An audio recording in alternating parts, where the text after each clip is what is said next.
Hey, beautiful people. Welcome back to another episode of Two Girls, One Doc. One Doc. It's your girl, Beezy. It's your girl, Four Ends. I realised we didn't actually introduce ourselves last episode. Yeah, and you didn't say beautiful people as well. I had to remind you about that. But then I did say it and I kept that in so the people knew. So, yeah, let's let that go. Let's leave that in the past. Okay? What are we doing today? Talking about Cyntoia Brown. This is another quarantine edition. Ooh, it is a controversial controversy. Case. Yes. We're drinking water as well because it's 11 o'clock. Okay, which water are you drinking?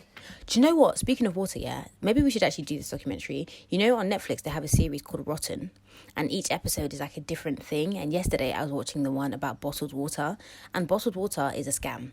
And I think that we should do it, especially for you who's obsessed with bottled water. I think that we should do that documentary. I'm not going to lie. How did you know I was obsessed with bottled water? You know me so well. Well, I mean, every day Kirkland's like they're sponsoring you. But yeah, I do think that we should. I do think that we should talk about. Anyway, episode. Let's do this episode. I'll tell you about it. Yeah, I think we should do that particular episode.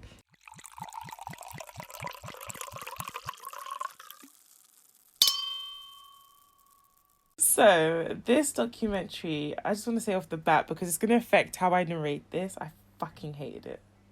So let's get that out of the way.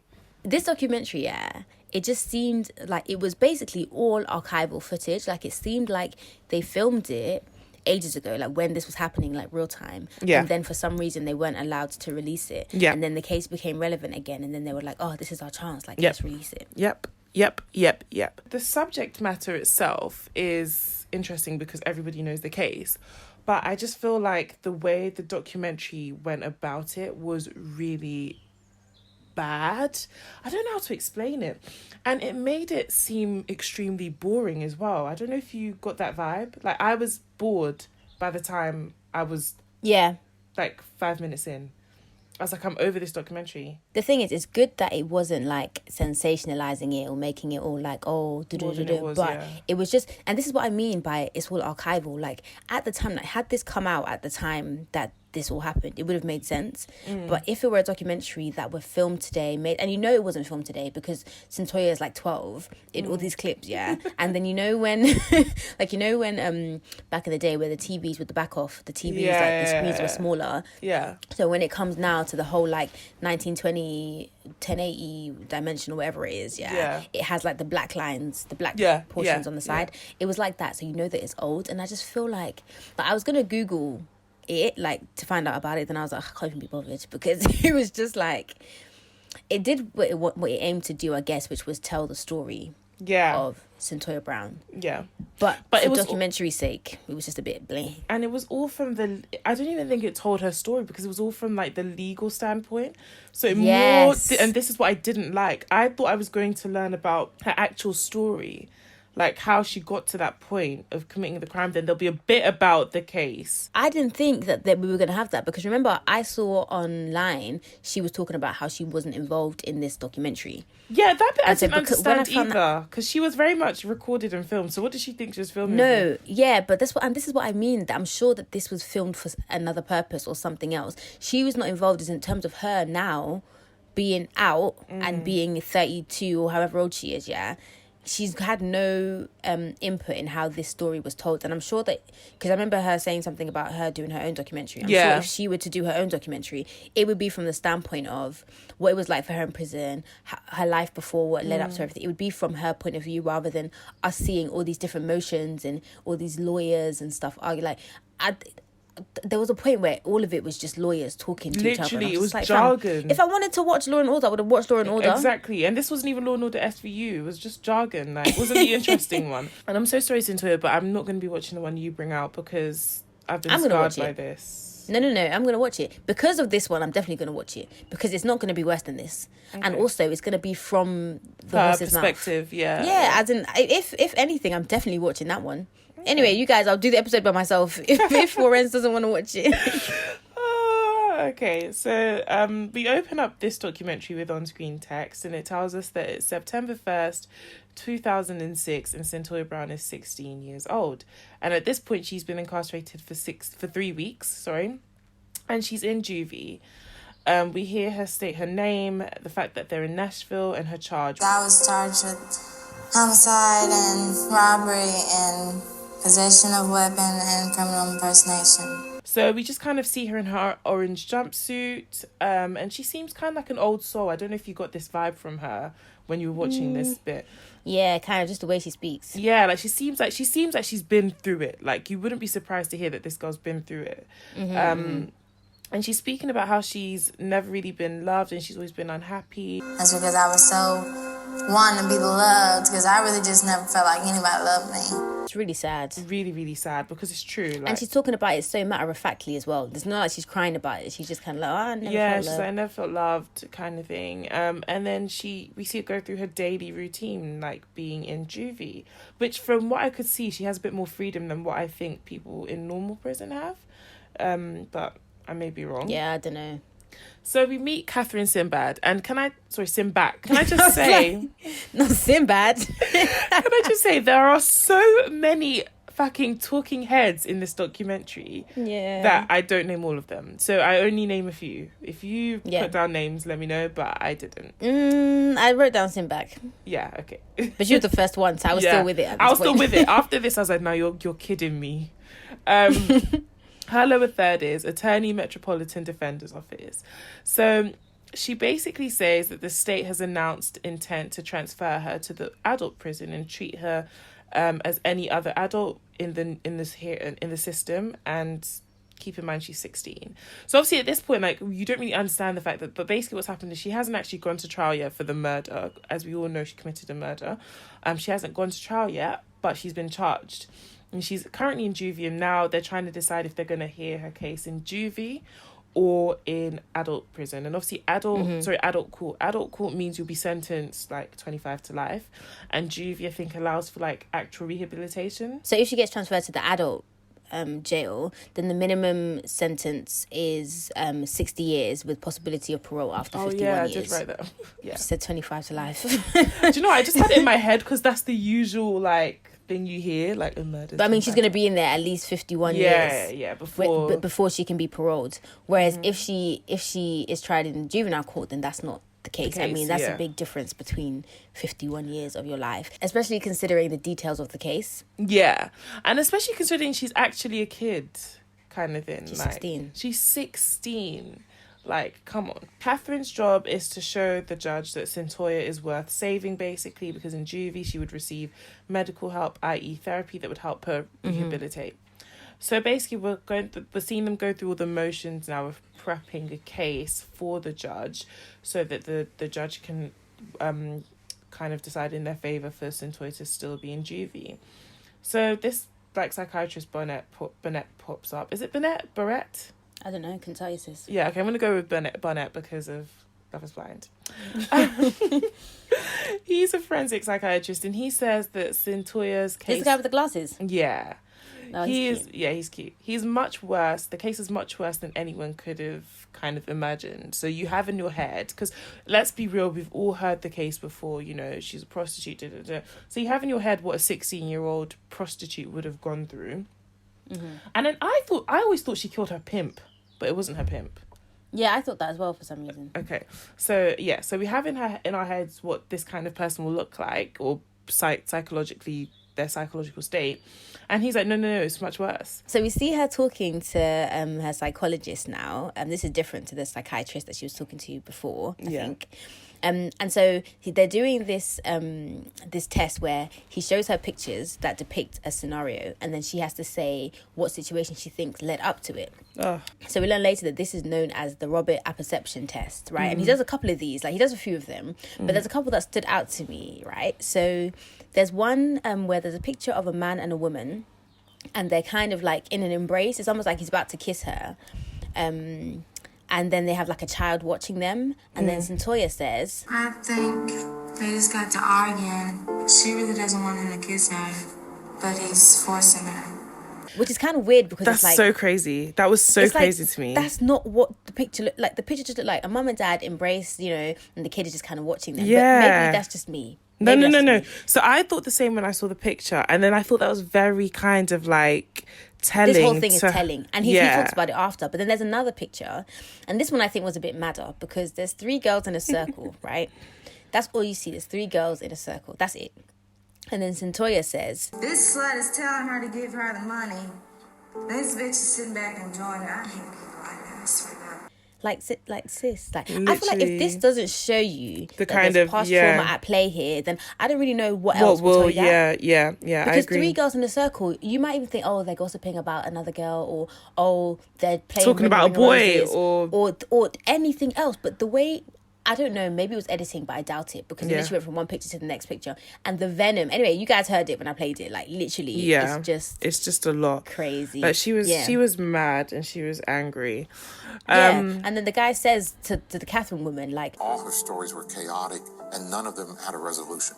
They were all violence, aggression, an unusual degree of negative emotion, anger, rejection. I mean, this is her view of the world. all her scenarios depicted violence, and they didn't Yeah. have a resolution, and they all were just filled with negative emotion, which leads us to think, okay, personality disorder. Yeah, literally. And they play on that a bit more later on in the documentary, but Yeah. it does tell you a lot about, and I like the way it sets up, because it makes you really think about what this girl Has been through. and what she's going to continue to go through as this case progresses. So all of them have come together and discussed kind of the results, and Catherine is like, okay, cool, like, she understands this stuff, and this is the way they're going to present the case to the judge. So now we meet her mum. And we hear a bit about her family life when she was talking to the psychiatrist, but we actually start to meet the players. So we meet her mum, who's a teacher, which shocked me, and her name is Cyntoia Brown. And then suddenly we hear that she has like a bio mum, and her bio mum's name is Georgina Mitchell, who had her at 16. And her mum looks like that girl that used to dance for Missy Elliott. Do you remember the girl? No, she doesn't. Alison Stoner, stop Yes, it. Alison. No. Put some wait, respect on Alison Stoner. Wait, let me finish. Not looks like in terms of like, oh, same no, same whatever. I mean like the outfit, the vibe. That's how Alison Stoner looked in every Missy video. It's as suggested, with like the cornrows, tracksuit literally and the tracksuit, the chains, the gold chains, and then the cornrows. And this is a white woman, by the way. So we meet the mum. She does. It's very interesting to look at. Very interesting to look at, and the mum doesn't know who Cyntoia's dad is, and Cyntoia doesn't know who her dad is either. And the mum is basically saying, so Georgina is basically saying that her and Cyntoia's behaviours are very similar. So the stuff they share traits. Yeah, they share a lot of traits. And apparently they were asking her about like her family history, because all of these things will help build a case. And the mum is basically saying that, yeah, like her mum, which is Cyntoia's biological grandma, was also like unstable. And then the great their whole family. Yeah, the whole family. And her great grandma shot herself. Like, and they used to drink and drugs and a lot of sexual from abuse early. as well. And it kind of makes you think about the whole thing of nature versus nurture, because Cyntoia was then adopted and raised by a black woman At the age of 2. At the age of 2, and her black mother, who's her like legal mother, was a teacher. So a very normal, stable environment. And then you think about the fact that her parents, or her biological parents, or biological family rather, come from like years and years of trauma and instability, and you just wonder, like, so is it nature, is it nurture? Because was she It's kind of like, was she predisposed? doomed from the beginning? Like, was she doomed from the beginning? Yes, literally. Okay, so again, I kind of don't like the way the documentary switches from thing to thing. It does this funny, like, it has a funny sound, and then it has like a title page or something to show you where we It's like are. a weird. But this is what I'm saying. This documentary, no one can tell me that it was made even in the 2010s. Like, literally, it's so old looking. I'm just like. And it kind of got. It feels like they kind of, we need to release this shit. So rather than like tidy up, they just. I don't know. They were like, this is our chance. Fam, Because it's it was become really more bad. relevant. I really didn't like it. So anyway, the on-screen title page thingy they do tells us it's the day of the hearing, and we meet Judge Betty Green, and she's prepping to go into court. And I'm just going to say that she's white, and I'm going to keep saying this. All the people that Cyntoia has encountered from a legal perspective so far have been white. I mean, they're in Tennessee, so... Yeah, but then it plays a part, basically. So we hear on the actual day, so we're in the hearing now, and we hear how everything went down. So basically, Cyntoia's in a hotel with her pimp, Cutthroat. cut. Cut. And they're just smoking weed, having sex, the usual thing. And he basically turns to her and is like, yeah, you've been lazy. Like, you need to step it up. You need to go and make some money. And she's 16, like, you know. fam. She's like, okay, cool.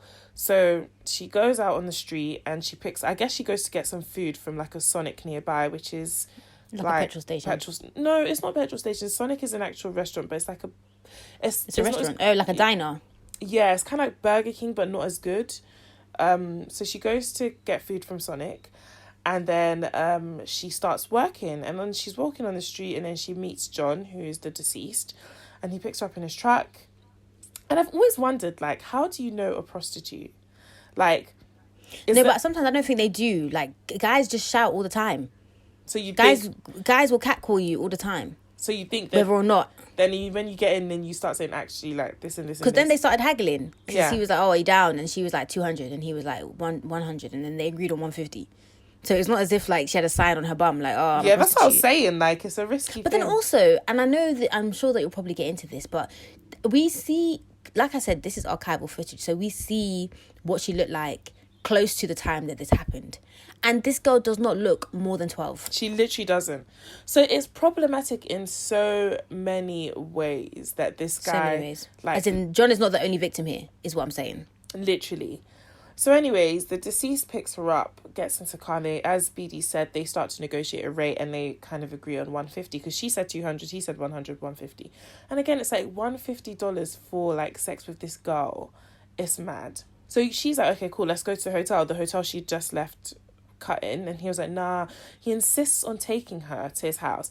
And when she says this, like, the hairs on my body like stand up, because I'm like, this is a red flag. Like, and it shows there's just red flags everywhere. Literally. Like, you don't go to a John's house, like, his name is John, but you really don't go to a John's house. Like, you don't do that. And every like episode of whether it be Crime Junkie or whatever we've listened to, it all starts off with the girl going to the house when you don't do that, like, literally.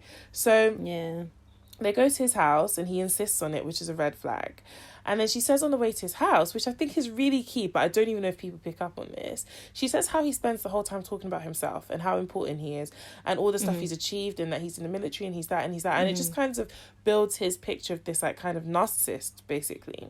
But not even just narcissist, in my opinion. It's more so like, look at me, and what I've done for the community, and look at you. So if anything goes down, you're a nobody. It's implying a power dynamic from the beginning. Like, literally. Just know what this is about. Just know what's up.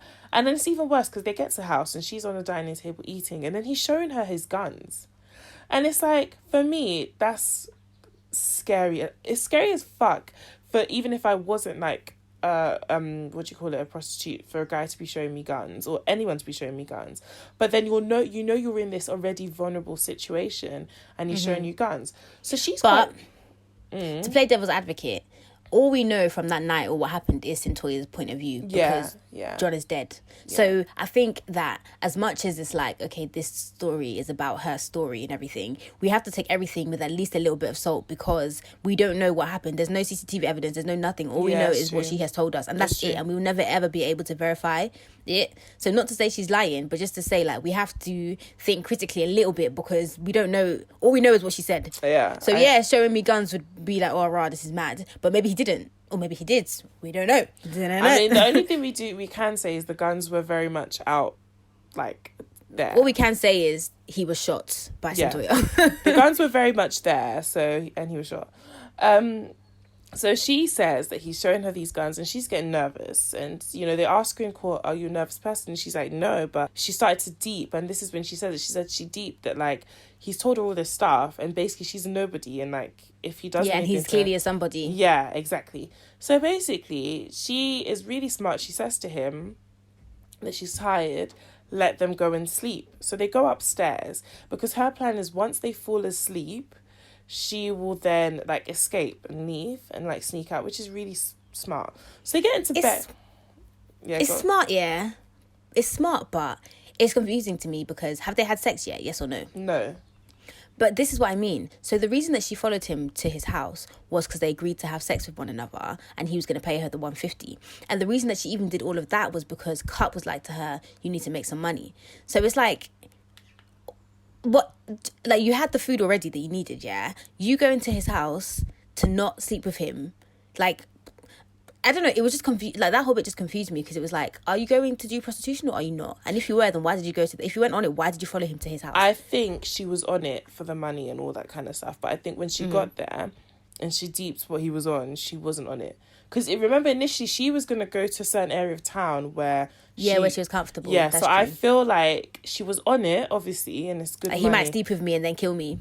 Exactly. So when she clocked that this guy's a bit dangerous, she was like, no, I need to escape. And then she probably would have just gone back to work in the streets if she'd been able to escape, but she wasn't. Yeah, maybe, yeah. So, and sorry, I forgot to say this, but in the car, he's basically telling her the kind of sex he wants, and he kind of makes it seem like he wants lovemaking. So anyways, this also is other stuff that could have probably made her feel a bit more comfortable to then follow him. Mm-hmm. So they get into bed and it's time to sleep. And he's being all aggressive. It's not the usual thing guys do, like when you're both pretending to sleep and they want some. Like, he's literally grabbing her, trying to flip her over. And then she, like, says he grabs her, like, crotch area. Mm-hmm. And then she obviously is like she has, like, strange, like, danger in her head. I was going to say stranger danger, but he's not really stranger. But she has danger in her head. He's low-key a stranger. Yeah, low-key he is. So stranger danger in her head. And then he rolls over and then she grabs a gun from, like, her purse and she shoots him. She thinks that he is going to get a gun. Rolling over to get a gun. Yeah.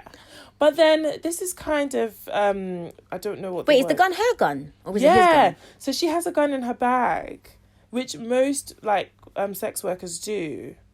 That's crazy. The thing that kind of disputes what she says is the position he's found in, the coroner states that, like, he would have been sleeping when he was shot. Like, he wouldn't have even known. Rolled over and his hands are clasped. Yeah, and it's so like, if your hands... Imagine your fingers are interlocked, like how they say you need to be washing your hands, guys. Yeah, wash your hands. His fingers are interlocked, yeah? And so it's like...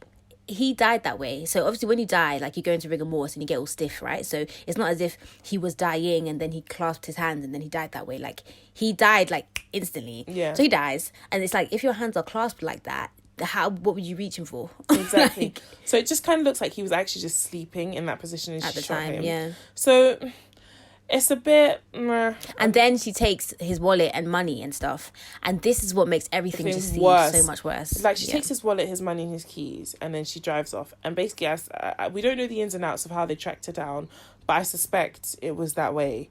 And this is what makes it worse, because if she had just gone to the police at that point, then it really could have been more self-defense.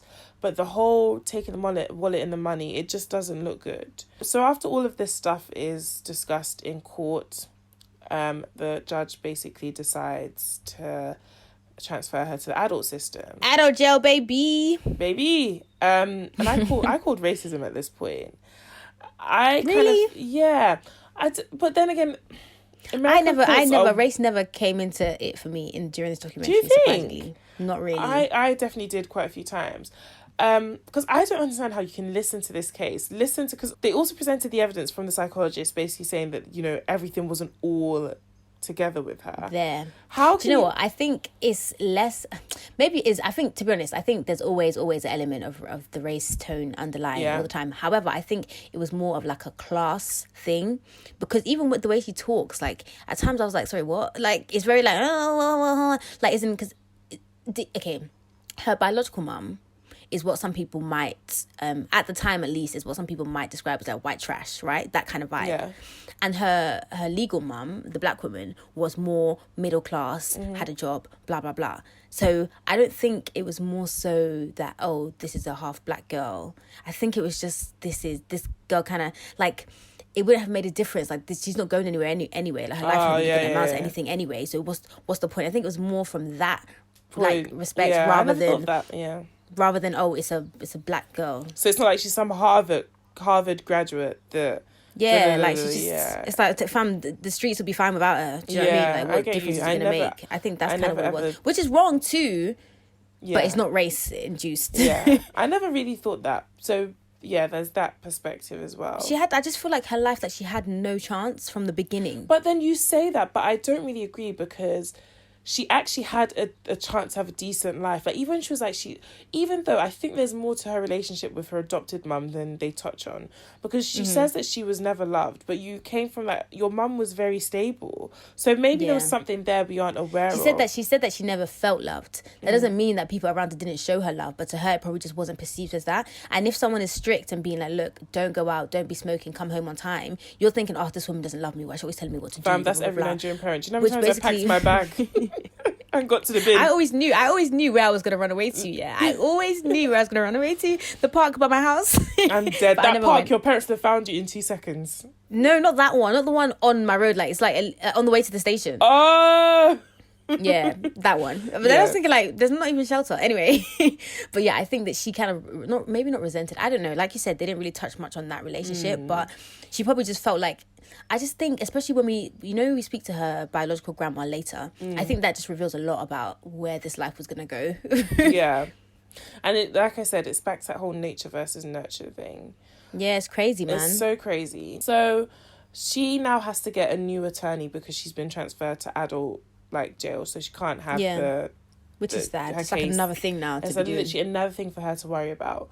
So we see Cyntoia speaking to Barnett again, and we learned that she didn't absorb or understand her Miranda rights. And there was also a lot of trickery from the police. I hate the police. I hate the police in these cases.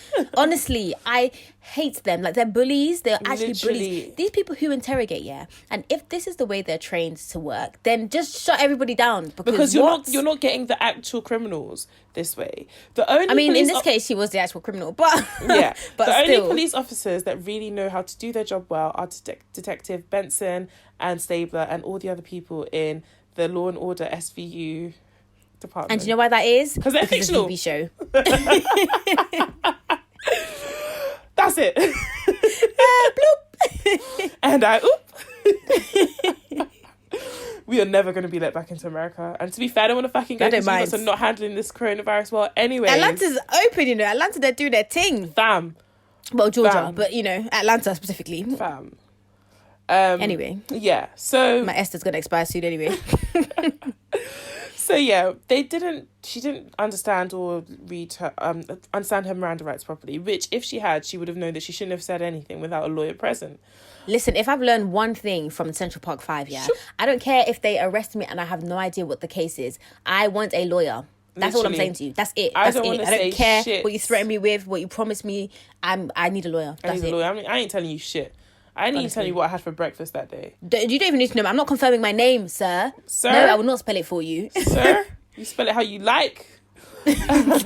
They promised her a deal with the DA and they never delivered. And they basically said that they would talk to the DA. To reduce the sentence. They said they would talk to the DA. But don't forget, she said that they said they would talk to the DA to get her a deal. Deal off camera. And then they say they only said they'll talk to the DA. And then the Barnett side said, okay, talk to the DA about what? Talk to the DA about the weather? About anything. And this just goes to show you, like, how they trick people and manipulate people because they know that she doesn't understand this game. So she's thinking, okay, I'm just going to confess and then I'll get a deal and then I can go. But she doesn't actually understand that, like, they want the severity of the case.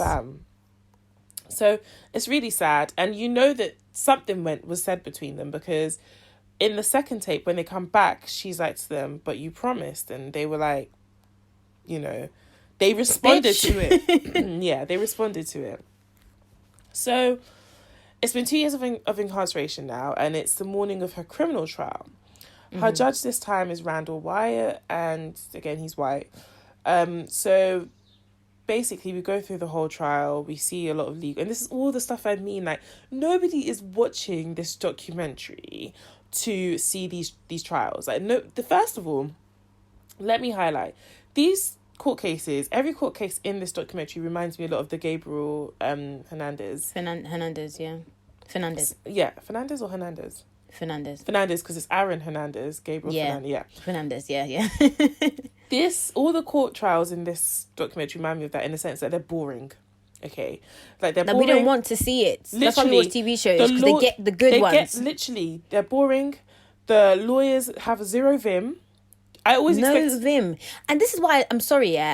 OJ, we know you did it, but that trial was lit because there was charisma. Do you know what I mean? Uniqueness, nerve, and talent. Like there was so much. It gave me so much pizzazz. Like this one, like he was reading from a script paper, and then he was even saying something. Like it was like nobody wanted to be there. It was like you are. It's like you asked librarians to come and tell you what they think court would be like. It was so boring. Like literally, we didn't need it. And remember in the last episode, we were talking about how long we think this documentary series was going to be, and we know with Netflix it's going to be at least an hour and a half. It was an hour 37 minutes, and it didn't need to be because all this law mumbo jumbo, like we didn't need it. Like we know the case. Do you know what I mean? Like if that was the case, then you should have done a documentary solely about the case and gone in deep about the case. That's what I'm trying to say. But that wasn't really it. You were talking about the behind the scenes and the whole psychological aspect and. It was very confusing as to what this documentary was trying to achieve. Because we've had people message us, be like, are we doing this? Because they don't want to watch it because they don't want to see, like, trauma. And it's kind of like, after watching it, I'm like, sis, you can just go watch it because there's nothing really that traumatic about this. This is just But then also, like, you don't have jargon. to because save your hours 37 minutes. Yeah. But I'm more just saying this to say that there's none of the sensationalized, like, quote-unquote, juicy stuff that people are looking for. It's a lot of legal jargon. Yeah. So basically they're in the court, whatever. Basically, she gets convicted. Yeah, she gets convicted, and she ends up getting life in prison. And we hear her telling her mum, and she's basically quite optimistic, and it's really sad because it kind of just shows you that even she's kind of checked out on herself. Like, it made me think two things. It made me think either she is deluded in that she doesn't how deep this actually is and what's going on, or she has just come to terms with the fact that this is actually what it is at this point, and I just have to accept it. I saw it a different way. I saw it as I feel like she's checked out on herself. Like I feel like because she kept saying that, like, for her, like, it is what it is, but the worst thing is that if it affects other people's lives. Like, I feel like she's kind of deep. Okay, cool. Like, I'm not really deserving of much more. This is my life, and that's that. That's what I mean. She's accepted. It's just like this is just what it is. Yeah. This is just what it like. Well, she doesn't care to fight. Because at that point, what can you do?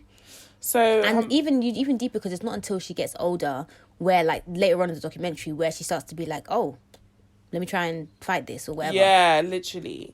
Maybe as she gets older, she starts to realise. I think she's like 17 or 18 at this point when she gets convicted. When she gets convicted, she's 18 because she's been in prison for 2 years. She went in at 16, so she's actually 18 at this point. And the thing with court cases as well is really difficult because when you're looking at her at that point, you're actually looking at an 18-year-old woman. I don't know who was styling her though. What was this hair and these clothes? I just don't understand the hair, the clothes. There was no need. She's about 32. And she'd obviously put on a lot of weight since... Because prison food makes you put on mad weight because they want you slow so you can't fight. So, no, it's true. I'd said this to my sisters because they were like, why do people always put on weight when they come to prison? I was like, they carb you up so you're too sluggish to fight. Like, literally. Or they just don't give you, like, fresh fruit and produce because it's too expensive. Okay, there's also that element. But the food is very starchy. I was watching a prison documentary. Is it? When's the last time you was there, sis? I'm dead. I was watching Stacey Dools yesterday, a prison documentary. If you see the food they gave them mashed potatoes, 3 sticks of string beans, like a small square of meat, and then 3 slices of bread. Why do you need mashed potato and bread on top? They want to keep you sluggish and slow and full so you can't fight. Well, if anyone works in a prison, please let us know. Let us know why the food is so starchy. Twitter at 2girls1dog. Thanks. So anyway, she's put on weight now, so she doesn't look 18, and it's hard trying to get the judge to still see her as so she does look 18 now. It's hard trying to get the judge to see her as that 16-year-old girl. As a child, yeah. And also, like, that's what I'm saying with the defense. Whoever was styling her, like, put her in some pigtails or something. Like, make her look youthful. Yeah. Do you have her hair, like, slicked down and, like, flared, like, how the aunties do? She looks like a teacher. Literally, all she needed was the glasses and it would have been done. Literally. So, we meet her bio mum. And her bio mum was also a prostitute and on drugs and ended up going to jail. And then, like, her bio mum's on the way to her grandma's house. So the bio mum's on the way to, like, Cyntoia's biological grandma's house, which is her mum. Yeah, so her own mum, yeah. And she's basically saying that she can't be with her mum too long because they get on each other's nerves and they basically hate each other. So we meet this grandma. This grandma is batshit crazy. And basically... She's crazy, but I get it. I get it. No. I definitely get it, but she is crazy. And basically, like, the crux of everything she says is... I think that my mother probably should have had a hysterectomy when she was 16. Because then that would have meant that she herself wasn't born, then Gina wasn't born, and then Cyntoia wasn't born. Literally, that's what she said. And she's basically like, this whole generation of women should be sterile. And she was like, I wish I didn't have my kids because I don't blame her. They went through so much. I think we need to normalize, like, just because you're able to have kids doesn't mean that you should have kids. It doesn't mean that you should have kids. Because you're a woman of childbearing age, it does not mean that you should have kids. Because you have little swimmers and that, it doesn't mean you should have kids. It doesn't. Because sometimes people, like, they don't want to be parents, and you can tell that. Sometimes there are people who didn't want to be parents, and then they have the kid, and things change, and they're great parents. Like, great, don't regret your kids, cool, but then just don't have the kids if you feel like you're going to regret them. It's not my fault. The population will be fine. Like, there's enough people on this planet, maybe even too many people on this planet to repopulate. So you're not doing it for population's sake. Like, don't have kids just because, oh yeah, I'm 28 now, I should have kids. Yeah, literally. I agree. What is that? I agree. And I actually, to be honest, as crazy as it is hearing someone say that, but I rate her for saying it because it means that she's able to identify the trauma that's gone on in this, like, family. And, like, the generational patterns literally, that keep happening. like, if she was Nigerian, she'd call it a generational curse. Like, curse. Literally, she's able to identify all these things, and she's actually like, nah, like, you know what? It shouldn't have to happen like this. Yeah, so exactly. It's peak. Her life was mad as well. It was mad. Goodness. We learn a bit more about her life as well. It was crazy. So suddenly we just fast forward now with their stupid, like, on-screen card thing that it's so 2004. We'll post a screenshot. It's just fucking annoying. So we fast forward and it's now like July 2010 and she's 22 years old and she has a new pro bono legal team who actually kind of decided to take on the case based on a film. I didn't really know what film they were talking about. I was confused at this point when the lawyers were having this conversation because I didn't know if it was this film we're watching that they saw or another film, but there's some film they watched and based on the film they're like, they're going to take up the case. My sister was telling me that there was actually another documentary that was ages ago on this case. I don't know if maybe it's the same footage from this thing or whatever, but I was over this thing, so I didn't even go and research it. Yeah, I will not be watching that one. Yeah. So there's a whole new trial on... Okay, so basically, these new lawyers are going in with the kind of conversation of fetal alcohol syndrome, and they basically want to have a trial to say that Cyntoia deserves another trial because if the jury had been no competent jury would have convicted her if they were aware of the fetal alcohol syndrome. So that's their whole stance and that's their angle. So we see this whole thing and they do the conversations with her and they basically come to the conclusion that she has the fetal alcohol syndrome. And there's a whole trial for the appeals court for post-trial relief. Yeah. And again, like I said, another court case that reminds me of Gabriel Hernandez. Nobody has any Vipin Vim or whatever. And so in the court, we learn... And by the way, can we just say, like, in this pod, we're using the words that are used in the documentary. So when I say prostitute, it's because that's what they've said. So the word I'm about... And back then, they were prostitutes, exactly, not sex workers. Exactly. And so the words I'm about to use now are literally, quote for quote, what's used in the documentary. Before, yeah. So... Before you chat shit. Before you chat shit and drag us, police. So in court, we learned that Cyntoia Brown has severe fetal alcohol syndrome. And the psychiatrist basically says her functional abilities are terrible, so terrible they are equivalent to a person with mild mental retardation. For me, this is really sad because Cyntoia basically like says that it's wild hearing these things about yourself, and you start to look at your own self differently as well because she's like, maybe this is why this happened and maybe this is why I react this way. Like, it's very hard for you to sit there and know that you're a culpable, like, insane person, and then they're telling you that, like, actually know that you've got mental retardation or mild. Do you know what it is with this, is that, so at this time when she's 22, you can visibly see that, like, she's in a better place. She seems to be a lot better. She's more put together. And she's clearly been working through whatever it is while she's been in prison, right? Yeah. And so someone comes to tell you have mental retardation because your mum drank alcohol when she was pregnant with you.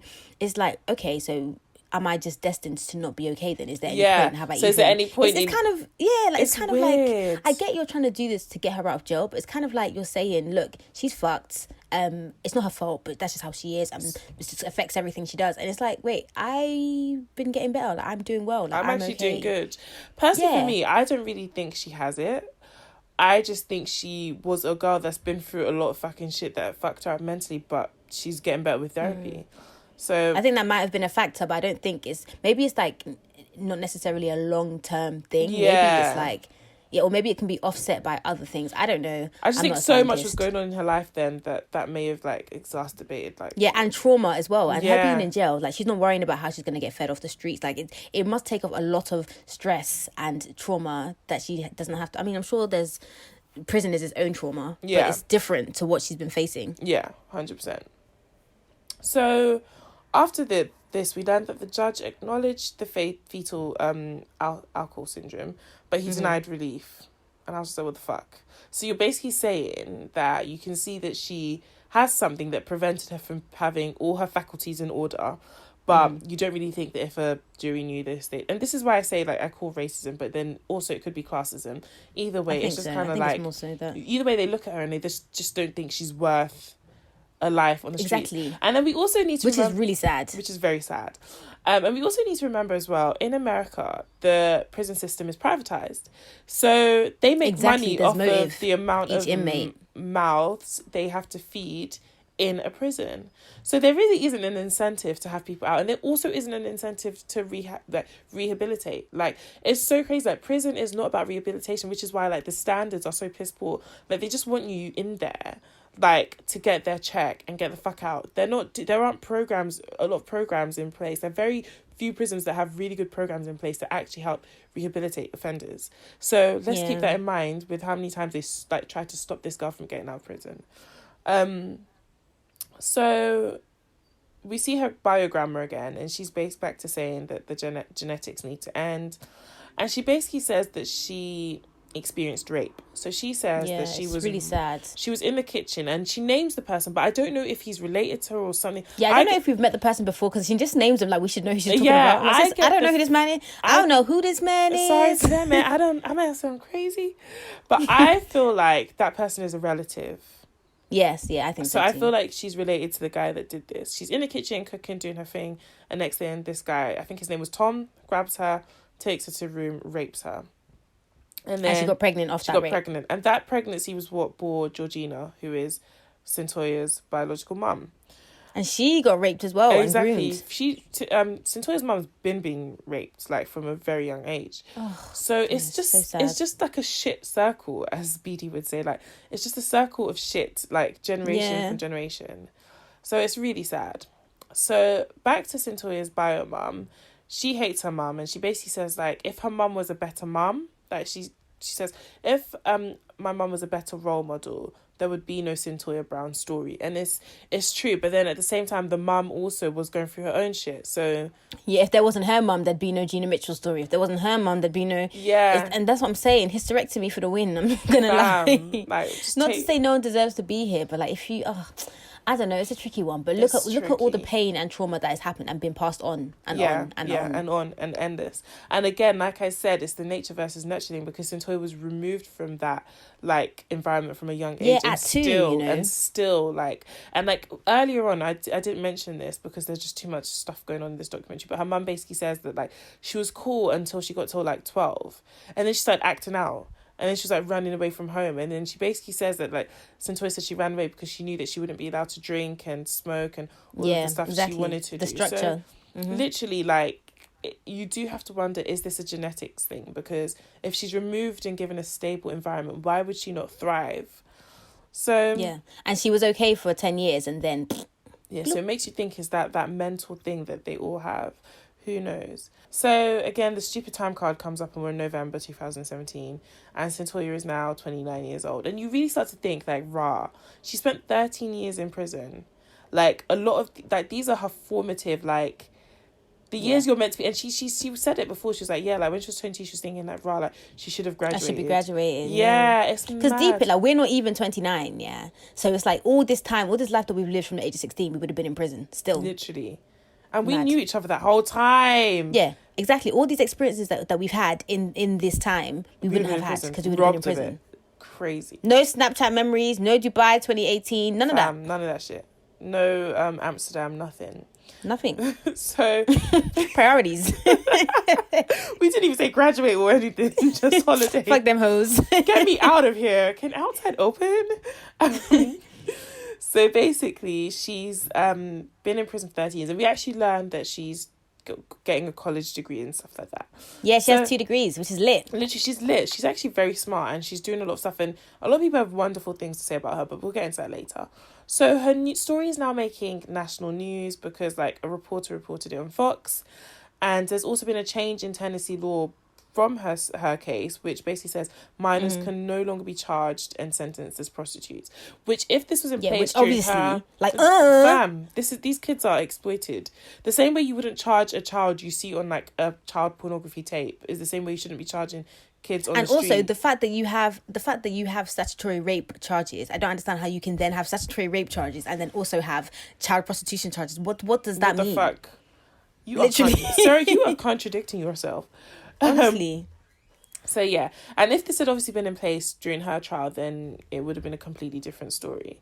So it basically goes viral, and loads of celebrities start tweeting. And I actually remember this. This is when I started hearing about her. I saw it from Kim Kardashian, but I know that Rihanna and a lot of other celebrities were doing the Free Cyntoia Brown, and there was a lot of talk about this. And again, it was kind of misinformation, because what I'd seen was this was a girl who killed her pimp, like. And I thought, maybe I was being ignorant, but in my head I thought he was like mid-attack and she killed him. And then she gets... But the story was completely different. Not to say that it changes anything, but... Yeah. So... It's different. It's different. So there's a file for petition... A petition is filed. For clemency. And... to the governor, and it's kind of like his last year, so I guess he's like in office. They tried to do like one, I guess, last good deed or whatever, so it was a good time to get him basically. And Cyntoia was really smart because she was the one that orchestrated this. She was like, yeah, like, let's use this momentum to get this shit out. So now 1 week before Cyntoia's parole hearing, and this is essentially to show that she's been rehabilitated and that she should be like released. And what they're hoping for is the sentence commuted to 2nd-degree murder, meaning that she will still have she'll be eligible for parole. Yeah, she'll still have a criminal record, lose right of citizens, but essentially she'll lose right of an everyday normal citizen, but she'll be free and on parole. So I feel like this documentary is really good solely because you see her grow up.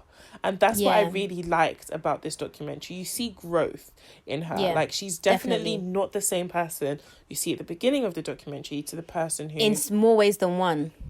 Literally, like, she's grown. And you can just see it, that she's a better person. So, basically, we're at the parole hearing, and you see a lot of witnesses come and speak and attest to her. I'm not going to go into details, because literally not only do these people speak, we hear them speak, then they do this little, like, interview with all of them, and we hear how these people met them, and...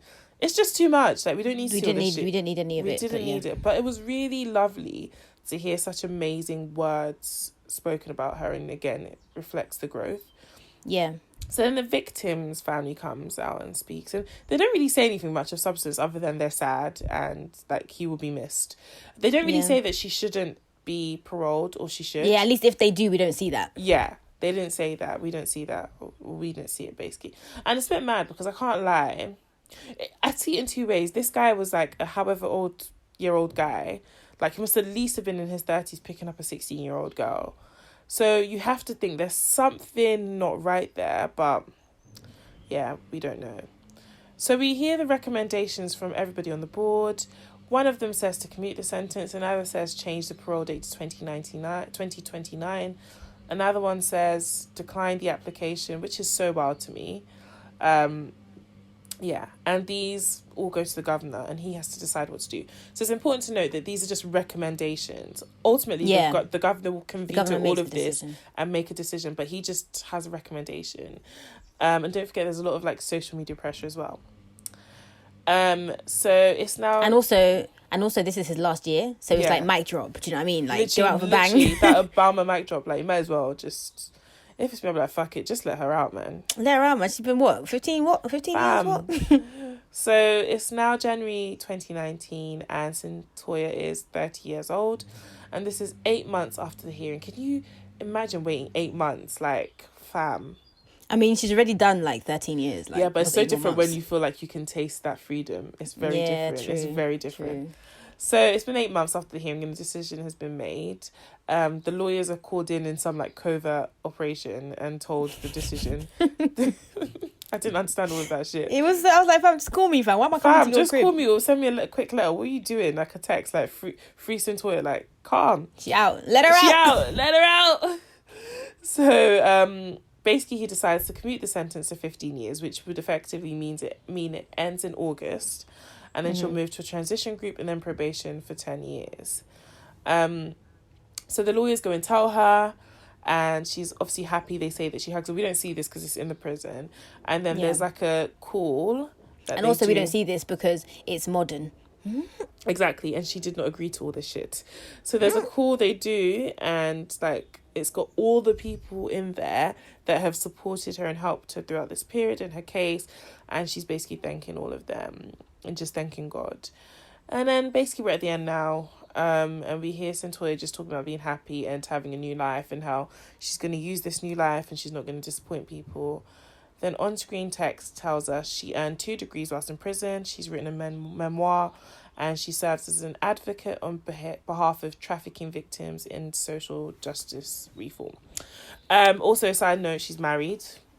Apparently there's like a book or something coming out or the documentary she's doing will tell us how she met her husband. Fun fact, her husband is an ex-Pretty Ricky member. Is it? Yeah. His name's like John Long.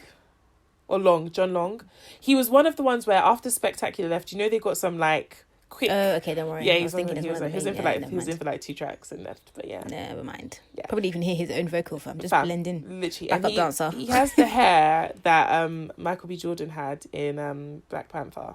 That's literally his actual hairstyle. So I think that says everything we need to know about him. Yeah, moving on.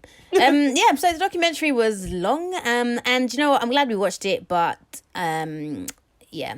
I'm so surprised we were able to summarize it. Personally, for me, what I would have liked to see is a documentary a lot about her childhood growing up, how she got to this place, and more about the case itself. Do you know what I would want to see is more about like her life afterwards, and I just don't think they could have given us that because all the footage was archival footage. Yeah. So it was kind of like, But yeah, guys, no, like, thanks for rocking with us and listening to this. If you made it this far, what are we doing next, baby? You tell the people. I can't remember the name. I don't want to missay it. We're doing 3 Identical Strangers, which I haven't seen, but I've heard a lot about. Yeah, I haven't seen it. And it's mad. It's one of my favourite documentaries. I can't lie. Actually, I can't say that because I haven't seen it. You haven't seen it? What are you talking about? But it sounds like it's one of my favourites. Do you know what? Everyone that I've seen talk about it, and people who I know actually enjoy documentaries, like as in terms of in their entirety, have said it's good. So I'm really looking forward to watching it. Also, if you haven't listened to our last episode, that's a really, really good documentary, Long Shot, about again how the justice system is trashed, but it's really quick. It's only 40 minutes, and it's really good as well. Yeah. But in the meantime, you can follow us on Twitter at 2girls1doc. That's the number 2 and the number 1. Same thing on Instagram. I am Miss BD on Instagram and Twitter. I am 4Ns. That's 4Ns_ for Twitter and 4Ns with 2 underscores for Instagram. And comment, subscribe, all that good stuff, and leave us a rating and review if you're listening by Apple. So I'm going to play the trailer of 3 Identical Strangers next, and we'll see you next week. Hasta la vista, baby. I wouldn't believe the story if someone else were telling it, but it's true, every word of it. It started when I went to college. It was the first day of school. All these people are coming up to me saying, "Eddie, how are you? Eddie, hi." I'm like, my name's not Eddie. I don't know what you're talking about. As soon as this guy turned around, I knew it was Eddie's double. I said, "You're not going to believe this. You have a twin brother." Oh my God. As I reached out to knock on the door, it opens. And there I am. His eyes are my eyes, my eyes are his eyes, and it's true. And then the story went from being amazing to incredible. It was an article to Twins Reunited. I think I might be the third. When people ask me what is the most remarkable story you ever encountered, I tell them it's the story of the triplets. You guys have been on the front page of every newspaper in the world. True. They were more like clones than they were like brothers. It was a miracle. There was nothing that could keep us apart. That's when things kind of got funky. Something was just not right. They separated these boys at birth.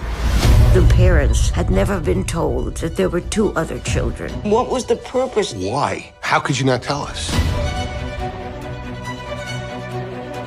They're trying to conceal what they did from the people they did it to. When you play with humans, you do something very wrong. Who would be evil enough to come up with something like this?